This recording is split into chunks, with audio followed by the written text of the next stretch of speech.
he came in, and he came in 3 times when he was shooting the Pacifier.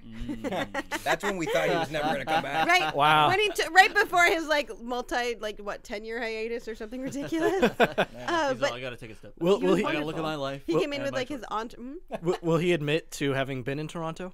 I'm sure he would. I haven't spoke to him lately, but when he was there, he was great, and he would come in with his entourage and always tipped like 20-25%, and then everybody else got tips on top of his standard credit card tip.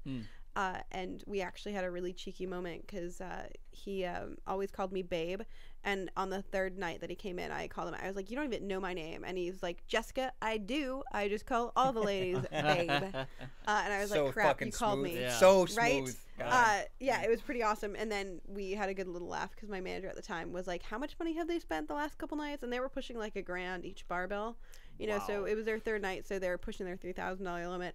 So the manager, who was really cheap, was like, "Send them on over a couple beers from management." And I'm like, "They don't even drink beers." He's like, "Well, send them over like the Coronas." So I go over and I was like, "Hey, Vin." Because he drinks Coronas and Right, Fast and he Furious. does. He's going to drink them in real life. So prejudice. Anyway, but so I bring them over. I'm like, "Hey, Vin, my manager said for me to tell you thank you for spending nearly $3,000 at our establishment. So he brought me over with $28 worth of beer for you."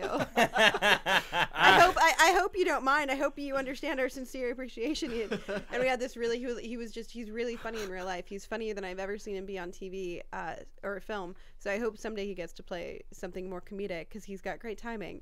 And we had this great exchange, and in the end, he was like, "What's the most expensive thing you have?" And we had a Scotch that was like $150 a shot.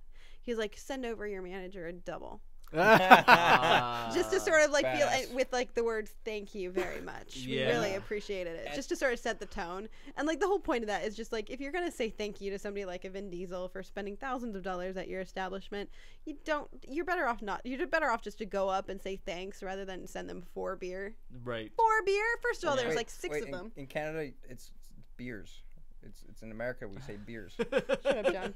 4 beer? This wasn't 4 Toronto. beer. 5 Molson, eh? Yeah. Ooh.